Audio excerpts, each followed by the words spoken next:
Number 12, Repeat After Me. Repeat After Me. Repeat After Me. This song I wrote in my room, in my bedroom. And it was almost by accident that certain things occurred on this, where I was messing around with some loops and snipping out sections here and there, and snipped out half a bar or a quarter of a bar at one point, and I found this interesting 7/4 groove that worked for the guitar part. So I had this guitar riff that I chopped into a 7/4 riff, and then superimposed that over a 4/4 simple drum groove, basically just a 4 on the floor sort of thing, and finding where those patterns lined up gave it a really interesting thing, but at the same time I thought quite accessible, because if you do a 7/4 or an odd meter groove and you're too odd meter about it, it's very hard for anyone to feel a pulse and feel how they should move or react to it. So, but if you really listen to it, it's quite complicated, and particularly, I don't know how you guys are playing it live, but for me, because the vocals are theoretically in 4/4 in terms of their phrasing, the guitar part's in 7/4, the bass is in 4/4, the drums are a little bit of both, so it's very confusing to play live. You have to almost ignore what everyone else is doing and just do your own thing on this song.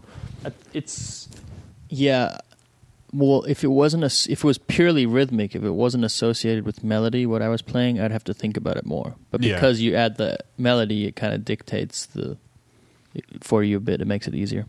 Yeah, and I guess lyrically, it's about the idea of ritual and the meaning of ritual, and the idea that perhaps it's not about the specifics of any given ritual. It's about your state of mind and your presence when you perform the ritual, in order for that ritual to have any significance or meaning. And I came across this old Egyptian art that I think this is in the British Museum of Art. And then I was messing around on Danny's tablets. So I spent like 4 days coloring each and every one of those little raw birds and everything in.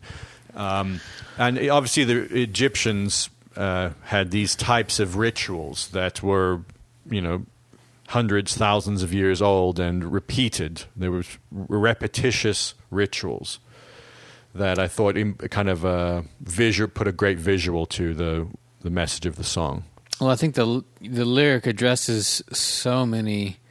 It kind of covers it all, basically, in terms of the different religious rituals and spiritual rituals and pagan rituals and everything. These things that kind of seem to reach us from ancient years that still seem to have significance for some reason. And you have to ask, why do people do this? Why were these weird rituals existing, and why have they gone through so many iterations through different teachings and religions?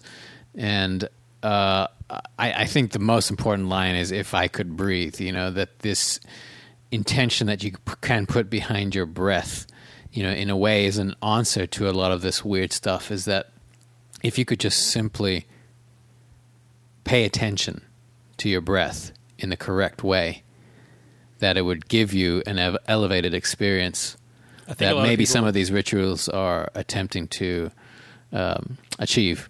Yeah, I think a lot of people might misinterpret that lyric.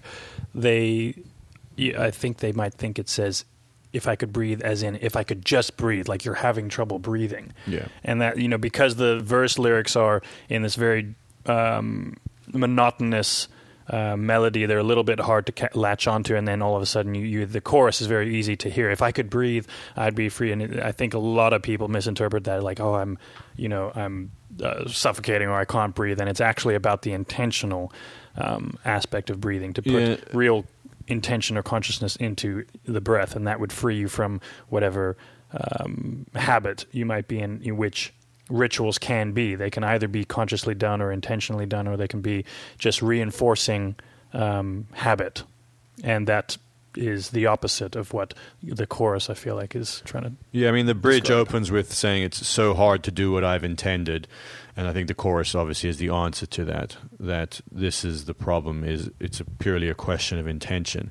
I think looking at the artwork, I remember now this is a depiction, I believe, of the soul going to the afterlife and standing judgment.